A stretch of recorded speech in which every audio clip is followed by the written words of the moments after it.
उद्धव ठाकरे को बड़ा झटका, चुनाव आयोग ने भेजा नोटिस, नए खुलासे से मची सनसनी, ठाकरे के दावे से बढ़ा सियासी पारा। नमस्कार, मैं हूं साइम और आप देख रहे हैं टर्निंग पॉइंट। क्या उद्धव ठाकरे की नजरों में चुनाव आयोग की कोई अहमियत नहीं है? ये सवाल दरअसल इसलिए क्योंकि उद्धव ठाकरे ने कुछ ऐसा ही बयान दिया है जिसके बाद ये सवाल बेहद ही जरूरी हो गया है कि क्या उद्धव ठाकरे अपने अलावा चुनाव आयोग को कुछ नहीं समझते हैं और चुनाव आयोग की तरफ से भेजे गए नोटिस पर भी उद्धव ठाकरे अपने बयान से पीछे नहीं हट रहे हैं। तो क्या कुछ है पूरा मामला और क्यों उद्धव ठाकरे अपनी एक ही बात पर अड़े हुए हैं, वो सब कुछ आपको पॉइंट टू पॉइंट बताते हैं।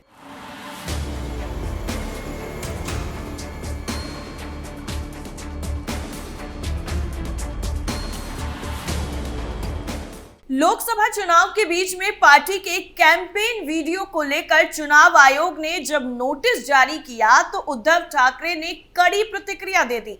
उन्होंने कहा कि आयोग को जो भी कार्रवाई करनी है करे, लेकिन पहले मोदी और अमित शाह पर करे।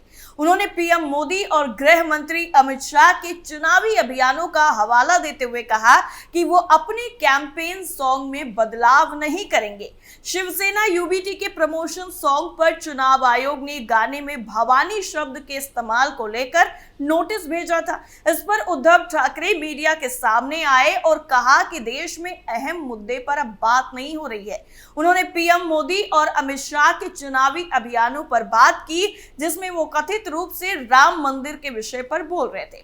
उद्धव ठाकरे ने पीएम मोदी की एक रैली का हवाला दिया और बताया कि उस रैली में पीएम मतदाताओं से अपील कर रहे थे, जब वो वोट देने जाएं तो बजरंगबली के नाम पर बटन दबाएं। उद्धव ने अमित शाह की एक रैली का भी हवाला दिया जिसमें वो मतदाताओं से कथित रूप से रामलला के दर्शन के बारे में पूछ रहे थे। उन्होंने कहा कि चुनाव आयोग पहले इन पर कार्रवाई करे। इतना ही नहीं, उन्होंने आगे ये भी कहा कि आज ये नेता यानी पीएम मोदी अमित शाह राम के नाम पर वोट मांग रहे हैं।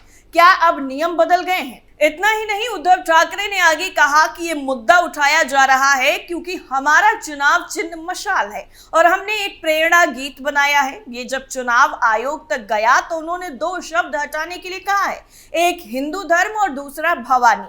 उद्धव ठाकरे ने स्पष्ट किया है कि वो भवानी माता को लेकर कॉम्प्रोमाइज नहीं करेंगे और अपने कैंपेन सॉन्ग से ये शब्द नहीं हटाएंगे। उद्धव ठाकरे ने कहा है कि चुनाव आयोग को जो भी कार्रवाई करनी है करे, लेकिन उससे पहले मोदी और अमित शाह पर उनको कार्रवाई करनी चाहिए। इतना ही नहीं, शिवसेना यूबीटी के अध्यक्ष उद्धव ठाकरे ने 20 अप्रैल को मुंबई के धारावी में एक रैली को संबोधित किया जिसमें उन्होंने एक ऐसा दावा कर दिया जिसके बाद सियासी हड़कंप मच गया।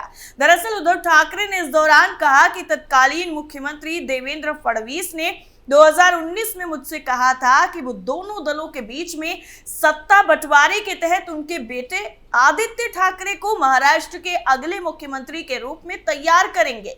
उद्धव ठाकरे ने यह भी कहा कि भारतीय जनता पार्टी के वरिष्ठ नेता देवेंद्र फडणवीस ने उनसे कहा था कि वो अगले 2 से 3 साल में केंद्र की राजनीति में दिल्ली वापस चले जाएंगे। वहीं रैली को संबोधित करते हुए उद्धव ठाकरे ने आगे ये भी कहा कि तत्कालीन बीजेपी अध्यक्ष अमित शाह शिवसेना अविभाजित जब नहीं हुई थी, उसके साथ ही गठबंधन करने के लिए उनके निजी आवास मातोश्री भी आए थे। उन्होंने यह भी दावा किया कि उस वक्त अमित शाह ने गठबंधन के तौर तरीकों पर भी चर्चा की थी। उन्होंने कहा कि मुझे आश्वासन दिया गया था कि मुख्यमंत्री का पद 2.5 साल बीजेपी और अविभाजित शिवसेना के बीच के लिए साझा किया जाएगा। इसके बाद देवेंद्र फडणवीस ने मुझसे कहा कि उद्धव जी, मैं आदित्य को 2.5 साल में तैयार कर दूंगा, हम उन्हें 2.5 साल के बाद मुख्यमंत्री बना सकते हैं। जिस पर मैंने देवेंद्र फडणवीस से कहा था कि आदित्य अभी अपना चुनावी करियर शुरू कर रहे हैं, उसके मन में ऐसी बातें मत डालिए। उन्होंने आगे ये भी बताया कि जब मैंने देवेंद्र फडणवीस से पूछा कि उनके जैसा वरिष्ठ नेता आदित्य के नेतृत्व में कैसे काम करेगा, तो उन्होंने कहा कि वो दिल्ली चले जाएंगे। वहीं अब ठाकरे के दावे पर बीजेपी की महायुति सरकार में वर्तमान उप मुख्यमंत्री देवेंद्र फडणवीस ने जबरदस्त तरीके से हमला बोलते हुए कहा है कि शिवसेना यूबीटी नेता अपना दिमागी संतुलन खो चुके हैं। इतना ही नहीं, देवेंद्र फडणवीस ने कहा है कि उद्धव ठाकरे भ्रमित हो गए हैं, वो मति भ्रम की स्थिति में है। शुरू में उन्होंने कहा कि अमित शाह ने उन्हें किसी कमरे में मुख्यमंत्री बनाने का वादा किया था। अब वो कहते हैं कि मैंने उनके बेटे को मुख्यमंत्री बनाने का वादा किया था। एक झूठ को छिपाने के लिए एक और झूठ बोला जा रहा है। सीएम एकनाथ शिंदे ने भी उद्धव के इस बयान पर जबरदस्त तरीके से हमला बोलते हुए कहा है कि झूठ बोलने की भी एक सीमा होती है। वो सीएम बनना चाहते थे, जो कि वो शिवसेना बीजेपी गठबंधन में नहीं बन सके, इसलिए उन्होंने झूठ बोला कि अमित शाह ने उन्हें 2.5 साल का सीएम पद देने का वादा किया था। इतना ही नहीं, एक तरफ ये बवाल चल रहा था तो वहीं दूसरी तरफ महाराष्ट्र में 5 लोकसभा सीटों पर पहले चरण का मतदान संपन्न हो चुका। लेकिन अब दूसरे फेज की वोटिंग से पहले उद्धव ठाकरे के लिए बहुत बड़ी टेंशन खड़ी हो सकती है। दरअसल सियासी गलियारों में चर्चा है कि उद्धव ठाकरे के करीबी मिलिंद नार्वेकर शिवसेना यूबीटी छोड़ सकते हैं। दरअसल मिलिंद नार्वेकर शिवसेना यूबीटी के सेक्रेटरी हैं और उद्धव ठाकरे के मुख्यमंत्री कार्यकाल के दौरान उनके निजी सहायक भी रहे हैं। अब एनडीए की तरफ से उन्हें चुनाव लड़ने का ऑफर मिला है। बताया जा रहा है कि मिलिंद नार्वेकर को मुंबई की दक्षिण मुंबई सीट से एनडीए ने चुनाव लड़ने का ऑफर दिया है। दक्षिण मुंबई से शिवसेना यूबीटी के नेता अरविंद सावंत चुनावी मैदान में हैं। वहीं एनडीए के तहत ये सीट मुख्यमंत्री एकनाथ शिंदे की पार्टी को मिली है। इसके अलावा बीजेपी के विधानसभा अध्यक्ष राहुल नार्वेकर, मंत्री मंगल प्रभात लोढ़ा और शिवसेना के यशवंत जाधव लोकसभा चुनाव लड़ने के इच्छुक भी हैं। आपको बता दें कि मिलिंद नार्वेकर बाला साहब ठाकरे से लेकर उद्धव ठाकरे तक शिवसेना के लिए ही काम करते आए हैं। उनकी पहचान ही ठाकरे परिवार के हनुमान की बन गई है। कहा यह भी जाता है कि शिवसेना पर जब जब संकट आए हैं तब तक नार्वेकर ने अहम भूमिका निभाई और पार्टी का पूरा साथ दिया है। अगर मिलिंद नार्वेकर शिवसेना यूबीटी छोड़ते हैं तो उद्धव ठाकरे को चुनाव से पहले बहुत बड़ा झटका लग सकता है। मिलिंद नार्वेकर यूबीटी के सीनियर नेता हैं और पार्टी की कई बातें भी जानते हैं। ऐसे में उनका एनडीए में शामिल होना उद्धव ठाकरे के लिए मुश्किल खड़ी कर सकता है। 56 साल के मिलिंद नार्वेकर पहले उद्धव ठाकरे के निजी सहयोगी हुआ करते थे। साल 2018 में उन्हें शिवसेना का सचिव घोषित किया गया। 1994 से ही नार्वेकर के पास पार्टी में बड़ी जिम्मेदारी थी। ठाकरे से बात करने के इच्छुक पार्टी कार्यकर्ताओं और नेतृत्व के बीच में संपर्क केवल उन्हीं के जरिए ही बनाया जा सकता था। इतना ही नहीं, शिवसेना यूबीटी नेता संजय राउत ने भी विपक्षी इंडिया गठबंधन की तरफ से प्रधानमंत्री पद के दावेदार को लेकर बड़ा बयान दे दिया है। उन्होंने कहा है कि राहुल गांधी इस देश के नेता हैं और अगर वो पीएम बनना चाहते हैं तो उनका स्वागत है। प्रधानमंत्री पद को लेकर सवाल पूछे जाने पर राउत ने कहा कि ममता बनर्जी, अखिलेश यादव, उद्धव ठाकरे और मल्लिकार्जुन खड़गे जैसे कई अन्य चेहरे भी हैं, इसलिए अगर हम अपनी पार्टी के नेता का नाम ले रहे हैं तो इसमें गलत क्या है। इतना ही नहीं, उन्होंने ये भी कहा कि आखिर इसमें किसी को मिर्ची लगने की क्या जरूरत है। हालांकि राउत ने यह भी कहा कि ये पीएम पद की लड़ाई नहीं है। उन्होंने कहा कि हम क्या बोलते हैं ये कांग्रेस को समझ नहीं आ रहा है।